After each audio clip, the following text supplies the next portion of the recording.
Welcome to W M classes. आप अगर किसी भी एग्ज़ाम के लिए प्रिपेयर कर रहे हैं तो उसमें हिस्ट्री का बहुत बड़ा पोर्शन एग्ज़ाम में पूछा जाता है। उसमें अगर हम बात करें हिस्ट्री, हमें पता है मेनली तीन सब्जेक्ट्स में पढ़नी पड़ती है। एक तो एंशिएंट पढ़ते हैं, फिर हम मेडिवल पढ़ते हैं और मॉडर्न पढ़ते हैं। लेकिन अगर हमें ये समझ नहीं आ रहा है मुझे कहाँ से स्टार्ट करना है और क्या पढ़ना, क्या है, क्या छोड़ना है, क्या पढ़ना है, तो देखो सबसे पहली चीज़ होती है हमारे पास सिलेबस। ठीक है, अब किसी भी एग्ज़ाम को ले लो ना तो एंशिएंट हिस्ट्री का सिलेबस ऑलमोस्ट सेम है। ठीक है, मेडिवल का भी और मॉडर्न का भी। अब हम जनरली क्या रेफ़र करते हैं कि हम एनसीईआरटी पकड़े। ठीक है, अब एनसीईआरटी में क्या प्रॉब्लम आती है हमारे साथ कि एक तो हम लेथार्जिक हो जाते हैं, एनसीईआरटी कौन बुक पढ़ेगा। उसका रीज़न ये होता है कि उसमें बहुत सारी टर्म्स ऐसी दे रखी होती हैं जो हमें समझ ही नहीं आती या फिर कहानी आपस में जोड़ नहीं पाते हैं। तो उसके लिए मैं एक आपके लिए मतलब आसान काम करने के लिए आपको ये बता रहा हूँ कि अगर आप एंशिएंट हिस्ट्री की बात कर रहे हैं, स्पेसिफिकली आज मैं एंशिएंट हिस्ट्री पे बात कर रहा हूँ, तो एंशिएंट हिस्ट्री में आपको पढ़ना कहाँ से है, ठीक है, और क्या क्या पढ़ना है। इसमें अगर हम टॉपिक्स की बात करेंगे और उस टॉपिक में अगर आप टॉपिक वाइज भी पकड़ लोगे ना, देखो आपके पास बहुत सारा आपको यूट्यूब पे मटेरियल अवेलेबल हो जाएगा, बहुत सारे चैनल्स मिल जाएंगे, हर जगह आपको पढ़ाया जाएगा, तो आप पढ़ सकते हो, कोई वो मसला नहीं है।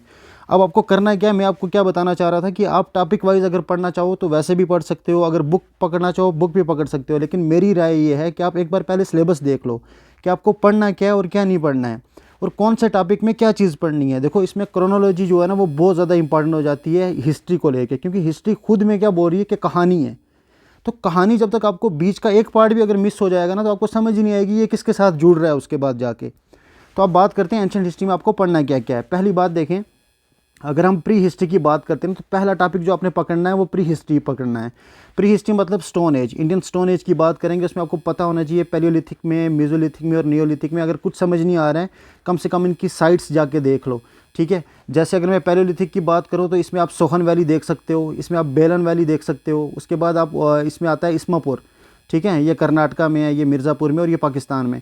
तो अगर आपको साइट्स के बारे में ही जाके सर्च करोगे ना तो बहुत सारी चीज़ें आपको वहीं से पता चल जाएंगी। ठीक है, तो इंटरेस्ट बिल्ड करने के लिए सबसे पहले आप देखो पैलियोलिथिक हमारे पास कौन कौन सी साइट्स हैं। ऐसे ही मेसोलिथिक सर्च कर लो, नियोलिथिक देख लो। नियोलिथिक में हमारे पास दो जनरली आती हैं, एक तो आती है ये मेहरगढ़, ठीक है, ये पाकिस्तान में है, और एक ये बरजोहान आ गया, ये कश्मीर वाला अपना। ठीक है, ये नियोलिथिक एज में आते हैं। तो अब अगर साइट्स भी पढ़ लोगे तो आपको इंटरेस्ट बिल्ड होगा, फिर आपको पता चलेगा कि हाँ ये कौन सी एज की बात कर रहे हैं। तो सबसे पहले आपको करना है इंडियन स्टोन एज कवर। उसके बाद आप आ जाओ किस पे, ये चैरोलिथिक पीरियड पे। ठीक है, अब देखो इसका आपको ये भी पता चल जाएगा कि कितने साल पहले की बात कर रहे हैं। 2500 साल बीसी की बात कर रहे हैं। ठीक है, बिफोर क्राइस्ट 2500 से लेकर 700 तक ये चैल्कोलिथिक पीरियड चलता रहा है हमारा। ठीक है, चैल्कोलिथिक। इसमें जनरली हमारे पास ये जो साइट्स आती हैं, ये इन साइट्स के बारे में ही पढ़ लोगे तब भी। जैसे जॉर्वे आती है, ये इसमें महाराष्ट्र में है। ठीक है, उसके बाद ये आहर है। ठीक है, और मालवा वगैरह है भी हमारे पास। तो अब ये साइट्स भी पढ़ सकते हो, तो वहाँ से भी आपको, तो सबसे पहले आपको प्री हिस्ट्री थोड़ी बहुत पता होनी चाहिए कि उसमें कौन कौन सा। तो पैलियोलिथिक, मेसोलिथिक, नियोलिथिक ये पढ़ लिया, चैल्कोलिथिक पीरियड पढ़ लिया। जब आपका ये वाला टॉपिक कवर हो गया फिर आप शिफ्ट करो प्रोटो हिस्ट्री पे। प्रोटो हिस्ट्री पे सबसे पहले देखो इंडस वैली सिविलाइजेशन। ये बहुत इंपॉर्टेंट इसलिए मैंने लिखा है यहाँ पे स्टार, क्योंकि इस पे आप देखोगे तो बहुत सारे क्वेश्चन जनरली बनते हैं जो, तो इसी पे ही बनते हैं। क्वेश्चन इन पे भी बनते हैं, लेकिन मैं आपको बता रहा हूँ कि ज़्यादातर जो आज से पहले अगर यूपीएससी का या पीएससी का ट्रेंड देखा जाए तो वो इस पे क्वेश्चन बनाते हैं। अब इंडस वैली सिविलाइजेशन में आपको क्या पढ़ना है, ठीक है, आपने सर्च किया इंडस वैली सिविलाइजेशन तो वो तो आपको बता देंगे उसमें ये था वो था। उसमें सबसे पहले आप देखो इसमें ये 3 फेज़ में है हमारे पास, अर्ली फेज़ है, मैच्योर फेज़ है और लेट फेज़ है। ठीक है, ये 3 फेज़ कौन कौन से पीरियड में चलेंगे थोड़ा थोड़ा आइडिया होना ज़रूरी है। इसमें आप क्या क्या पढ़ोगे, उस टाइम पे टेक्नोलॉजी क्या थी। ठीक है, उस टाइम पे उनका लैंग्वेज क्या था, उनकी स्क्रिप्ट की अगर बात करें या उनका कल्चर की बात करें, उनके रिलीजन की बात करें, ये आपको पता होना चाहिए। उनका डिक्लाइन क्यों हुआ, कौन कौन सी साइट्स हैं। ठीक है, वो सारी की सारी साइट्स थोड़ी बहुत हमें पता होनी चाहिए। जैसे हमारे पास कौन कौन सी थी, जैसे राखीगढ़ी है, ठीक है, डोलावीरा है, लोथल है, बनावली है, कालीबंगन। ठीक है, ये सारी की सारी, चनूदारू हो गया। तो इन साइट्स के बारे में पता होना चाहिए। इस पे जनरली हमारे पास वैसे आप देखोगे तो वीडियो बना के रखी हुई है इंडस वैली सिविलाइजेशन पे, तो आप वहाँ से भी अच्छे से पढ़ सकते हो इसको। ठीक है, ये वाली भी आपको सारे टॉपिक्स जनरली इस चैनल पे मिल भी जाएंगे। ठीक है, अब देखें उसके बाद अगर बात करें इसके बाद आपने शिफ्ट कहाँ पे करना है, तो वो आगे आपका वैदिक कल्चर पढ़ना है 3rd नंबर पे। ठीक है, जब आप वैदिक कल्चर पढ़ोगे तो आपको पता चलेगा कि अच्छा आर्यन कब आए थे इंडिया में। ठीक है, उसके बाद फिर क्या हुआ कि जो वैदिक कल्चर में क्या क्या चीज़ होती है, अर्ली वैदिक हो गया, लेटर वैदिक। ठीक है, अर्ली वैदिक कौन कौन से पीरियड तक चला है उस टाइम पे। अर्ली वैदिक पीरियड में आपका इकोनॉमिक एक्टिविटी और लेटर में ये दोनों के लिए है। ठीक है, उस टाइम पे पॉलिटी क्या थी, एडमिनिस्ट्रेशन क्या थी। ठीक है, उस टाइम पे रिलीजन कौन सा फॉलो करते थे, सोशल हायरार्की कैसी थी। तो ये इन पे ही क्वेश्चंस बनते हैं एग्ज़ाम में। ठीक है, तो लेकिन देखो आप अगर कहानी की तरह पढ़ोगे तभी आपको चीज़ें समझ में आएंगी। ठीक है, उसके बाद अगर बात करें 4th नंबर पे जो आपको टॉपिक पकड़ना है वो आगे महाजन पदार्थ, इसके बाद जो आता है क्रोनोलॉजी बता रहा हूँ आपको। तो हमारे पास क्या था, 16 महाजन पदार्थ थे टोटल, ठीक है। उसमें जो सबसे ज़्यादा पावरफुल था मगध की बात करें अगर, फिर हम देखेंगे जो मगध था उसका राइज कैसे हुआ, क्योंकि जनरली क्वेश्चन एग्जाम में ऐसे ही आते हैं और हमारे पास इंपॉर्टेंट है भी यही है। अब 16 की 16 पढ़ने की ज़रूरत नहीं, लेकिन उनका आइडिया होनी चाहिए कौन सा कहाँ पे था, उसका कैपिटल क्या क्या था, आज की उसकी मॉडर्न लोकेशन क्या है, तो इसके ऊपर थोड़ा बहुत नॉलेज होना ज़रूरी है, ठीक है। उसके बाद अगर हम राइज ऑफ मगध एम्पायर की बात करें, इसमें हमें पता होना चाहिए कि उस टाइम पे डायनेस्टी कौन कौन सी थी, ठीक है। हरियाणा डायनेस्टी होगी, शिशुनागा होगी, नंदा डायनेस्टी, तो इन पे भी क्वेश्चंस बन जाते हैं कि इनका फाउंडर कौन था, ठीक है। तो ये चीज़ें पता होनी चाहिए।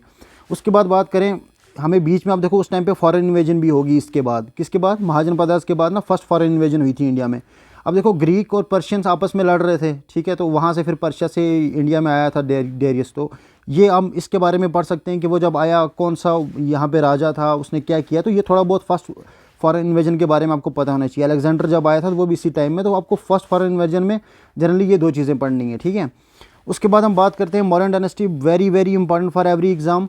मौर्यन डायनेस्टी में क्या है, हमारे पास जनरली 3 चीज़ें पढ़नी है, मतलब 3 इन बंदों के बारे में पढ़ना है। एक तो चंद्रगुप्त मौर्य, ठीक है, बिंदुसारा और अशोका, ये 3 ही थे हमारे पास मेन किंग। इनकी क्या क्या ये था, क्रोनोलॉजी थोड़ी बहुत पता होनी चाहिए, डेट्स क्या थी, ठीक है, पूरा याद होना हो लेकिन आइडिया होना चाहिए, मतलब 300 में था, 200 में था, ये ना हो ऑप्शन में दे के रखा हो 600 और आप 600 टिक करके आ जाओ, ठीक है। तो मौर्यन डायनेस्टी में हम क्या क्या पढ़ेंगे, जैसे एडमिनिस्ट्रेशन, तो इसके ऊपर भी वीडियो बनी हुई है मौर्यन डायनेस्टी पे, तो आप आराम से देख सकते हो।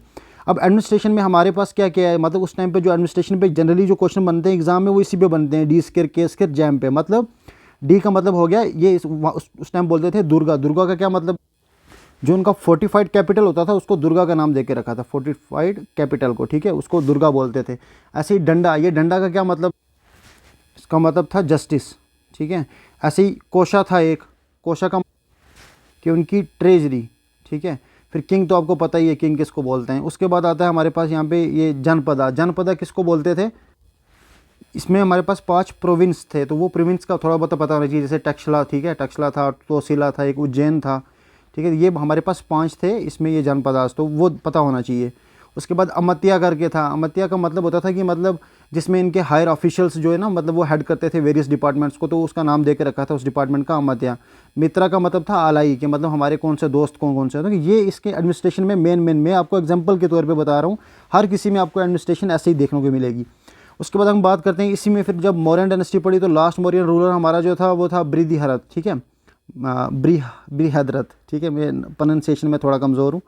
उसके बाद अब देखो उसके बाद क्या हुआ था कि ये इसी का एक मिनिस्टर था, ठीक है, पुष्यमित्रा शिंगा था, ये शुंगा नाम था उसका, तो उसने शुंगा डायनेस्टी बना दी थी उसके बाद। तो फिर आपको ये भी पता होना चाहिए शुंगा डायनेस्टी क्या क्या थी उस टाइम पे, कुछ चेंज किया उसने एडमिनिस्ट्रेशन में कि वैसे ही चल रहा था, तो इस पर जनरली क्वेश्चन आते हैं, ठीक है। उसके बाद फिर और जो फॉरेन इन्वेजन्स थी वो हुई, तो इंडो ग्रीक रूलर्स आए, उनके बारे में थोड़ा बहुत, इंडो सेथियंस थे जैसे साकाज वगैरह, उनके बारे में, प्रतिहांस, ठीक है, और कुशान अम्पायर वगैरह था, ठीक है। ये सारे क्यों कुशाना आए थे, तो कुशाना में यहाँ पे आके कुशाना अम्पायर बनाया, तो ये आगे हमारे पास बाकी के जो फॉरेन इन्वेजन आए हैं, तो इनके बारे में थोड़ा बहुत पता होना चाहिए।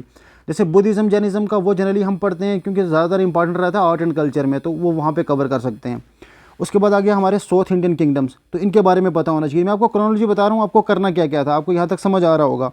साउथ इंडियन किंगडम्स में आपको क्या क्या पढ़ना है, जैसे सतवाहना किंगडम है, ठीक है, उसके बारे में, उसका रिलीजन क्या था, इकानमी क्या थी, एडमिनिस्ट्रेशन क्या थी, इसी पे क्वेश्चन आते हैं। फिर ऐसे ही संगम एज पढ़ेंगे, संगम में हमारे पास चोलास, चेराज और पांड्याज आते हैं, ठीक है। उसके बाद उनकी इकानमी क्या थी, उनकी सोसाइटी क्या थी। तो आप क्या कर सकते हो अभी, तो आप एक एक टॉपिक पकड़ो, जैसे मैंने ये 9th टॉपिक पे पहुंच चुका हूँ। आप अपना टारगेट ये रखोगे, जैसे टोटल मैंने इसमें आपको बताया, यहाँ पे टोटल हमारे पास 13 के अराउंड, 13 से 15 मान के चलो, 13 टॉपिक्स हैं हमारे पास। तो आप ऐसा करो, कम से कम एक वीक में 2 टॉपिक भी अगर आप निकालोगे तो आप आराम से ये कवर कर सकते हो 2-3 हफ्ते में ही, ठीक है। समझ रहे हो ना मेरी बात, मतलब एक वीक में अगर 3 टॉपिक्स भी निकाल लोगे तो आपको कितना टाइम लगेगा, 4 हफ्ते, 1 महीने में आप आराम से ये पूरा कवर कर सकते हो। अब करना कैसे है, सबसे पहले उसका आइडिया ले लो, कहीं से भी यूट्यूब पे देखो, आगे पीछे देखो, जहाँ पे भी। उसके बाद सीधा एनसीईआरटी पे जंप करो, एक बार आपको कहानी पता चल गई फिर आप एनसीईआरटी से पढ़ सकते हो। नहीं तो मैंने तो आराम से जो वीडियो बनाऊंगा उसमें आपको एक एक चीज़ सारी कवर करूँगा, एग्ज़ाम में किस टाइप के क्वेश्चन आते हैं, कहाँ से आते हैं, कैसे पढ़ना है, कैसे नहीं पढ़ना है, ठीक है। देखो शुरू में मैंने भी बहुत ज़्यादा इसमें स्ट्रगल किया था, मुझे समझ ही नहीं आ रही थी, क्योंकि एनसीईआरटी कभी पकड़ते थे, कभी किसी बुक को रेफ़र कर लेते थे, फिर बीच में एक चीज़ पकड़ लेते थे, तो कभी कहानी आपस में जुड़ ही नहीं पाई। मैंने 12-13 सोर्सेज से चीज़ें इकट्ठी करके फिर अपने नोट्स बनाए हैं, मैं वहाँ से आपको कोशिश करूँगा समझाने की, और आप एंशिएंट हिस्ट्री के मास्टर बन जाओगे, मैं इतनी गारंटी देता हूँ। मतलब आपको कोई भी पूछेगा ये वाला किंग कौन से एम्पायर में था, तो आप आराम से बता सकते हो उंगलियों पे, इतना आसान है, कोई इसमें कुछ बड़ा मसला नहीं है समझने में, ठीक है। उसके बाद नेक्स्ट टॉपिक जो मैं बता रहा था वो है गुप्ता एम्पायर, जिसमें बहुत सारे क्वेश्चन एग्जाम में आते हैं। इसमें हमें देखो मेन कौन कौन से रूलर्स के बारे में पढ़ना है, जैसे चंद्रगुप्त फर्स्ट के बारे में पढ़ेंगे, समुद्रगुप्त के बारे में पढ़ेंगे, ठीक है, चंद्रगुप्त सेकंड के बारे में, कुमार गुप्ता के बारे में और सिकंदर गुप्ता के बारे में, ठीक है। इनका थोड़ा बहुत क्रोनोलॉजी ऑर्डर हमें पता होना ज़रूरी है।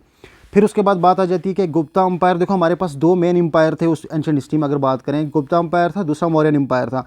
तो मौर्यन और गुप्ता की आपस में कि उनकी मतलब अगर हम उनको कंपेयर करेंगे तो उसके ऊपर भी जनरली क्वेश्चन आ जाते हैं। अगर मेंस की बात करें तो मेंस में पूछे जाते हैं ऐसे, उनका डिक्लाइन का रीज़न क्या था, या जिस टाइम पे गुप्ता एम्पायर काम कर रहा था उनका एडमिनिस्ट्रेशन और इकॉनमी, उनका सोसाइटी, उनका रिलीजन कैसा था। तो ये बहुत इंपॉर्टेंट चीज़ें हो जाती हैं किसी भी, जब आप अंपायर को कवर कर रहे हो तो उसमें मेन चीज़ आपको यही देखनी होती है कि उसका एडमिनिस्ट्रेशन कैसा था, उसकी इकॉनमी कैसी थी और उसकी सोसाइटी कैसी थी। वो आपको कैसे कवर होगा, देखो ये कहानी की तरह होता है, तो आपको एक बार कहानी समझ में आ जाएगी फिर आपको कोई परेशानी नहीं होगी। उसके बाद बात करते हैं बहुत सारे किंगडम जो नॉर्थ एंड साउथ में उसके बाद भी इमर्ज हुए हैं, कुछ बहुत इंपॉर्टेंट जो थे उनके बारे अगर जैसे इसमें बहुत ज़्यादा पूछा जाता है एग्ज़ाम में, ठीक है, किसके बारे में, हर्षवर्धन के बारे में, तो ये पता होना चाहिए। पलवा टेरिटरीज़ के बारे में पढ़ सकते हैं। उसके बाद चालुक्यास, ये तीन है जो आपको पढ़ना है, इनमें जो नॉर्थ एंड साउथ में अलग से इंडिपेंडेंट थे हमारे पास, जो मतलब जिन्होंने अपना कैपिटल अपना किंगडम बना के रखा था। उसके बाद इंपॉर्टेंट आता है जो एग्ज़ाम में पूछा भी जाता है, ट्राइपार्टाइट स्ट्रगल के बारे में। एक्चुअली हुआ क्या था कि साउथ में हमारे पास तीन थे, पालास थे, राष्ट्रकूटास थे और ये गुजर प्रतिहारास थे। तो इनकी आपस में जो लड़ाई चलती रही है उसके बारे में आता है ये ट्राइपार्टाइट स्ट्रगल में, ठीक है। उसके बाद लास्ट में हम पढ़ेंगे इंपीरियल चोलास के बारे में। उसमें राजा राजा वन इंपॉर्टेंट हो जाता है, और भी 3-4 हैं वो इंपॉर्टेंट हो जाती है। इसकी एडमिनिस्ट्रेशन इंपॉर्टेंट हो जाती है क्योंकि लास्ट था एंशिएंट में हमारे पास, ठीक है। उसके बाद हम थोड़ा बहुत देख लेते हैं कि पोएट्री कल्चर, ये जनरली हम कवर करेंगे किसमें, आर्ट एंड कल्चर में। आर्ट एंड कल्चर इससे भी आसान है एंशिएंट से, लेकिन मसला क्या है कि जब आपको एक बार क्रोनोलॉजी समझ आ जाएगी ना पूरी एंशिएंट हिस्ट्री की है क्या है, तो आपको आर्ट एंड कल्चर समझना बहुत आसान हो जाएगा। जैसे मैंने आपको ये अभी बताया ना तोड़ के, मतलब कि आपको कौन सी डायनेस्टी में क्या क्या पढ़ना है, तो आप अपनी मर्ज़ी से अपने कन्वीनियंस के हिसाब से कहीं से भी पढ़ सकते हो, उसमें कोई ज़बरदस्ती नहीं है किसी के साथ। तो अब क्या है, क्या देखो एंशिएंट हिस्ट्री आप करो क्या कि आपको मतलब अपने टाइम को इस तरीके से यूटिलाइज़ करो ताकि आपकी चीज़ें जो है ना वो स्मूथ चलें। मतलब ये ना हो कि आपने रीजनिंग पकड़ के रखा है या मैथ्स पकड़ के रखा है और बाकी सब्जेक्ट छोड़ दिए हैं। हर एक सब्जेक्ट को रोज़ाना का एक टॉपिक भी पकड़ोगे तो आपका आराम से हो जाएगा। जैसे मैंने इसमें आपको एंशिएंट में 12 टॉपिक्स बताए हैं, आप एक टॉपिक पकड़ो, थोड़ा बहुत कुछ ना कुछ नॉलेज तो मिल जाएगा ना कहीं से, तो उसको पकड़ के उस हिसाब से अपना तैयारी स्टार्ट कर रखो। अगर आपको लगता है कि मुझे ऐसे ही सेम जैसे मैंने एंशिएंट हिस्ट्री पे बनाया मुझे मेडिवल पे बनाना चाहिए और मॉडर्न पे बनाना चाहिए, तो आप बता देना, मैं बना दूंगा शॉर्ट वीडियोज़। फिर उसके बाद हम स्टार्ट करेंगे एक एक टॉपिक करके, तो इसको कवर कर लेंगे पूरा सीरीज़ में ही, ठीक है, अगर आप विलिंग हो तो, ठीक है। तो उसके बाद और क्या बोलूँगा मैं, आप ऐसे ही सपोर्ट करते रहें, ठीक है, सब्सक्राइब कर दें याद से, ठीक है, कुछ नहीं जाएगा किसी का। Thank you so much.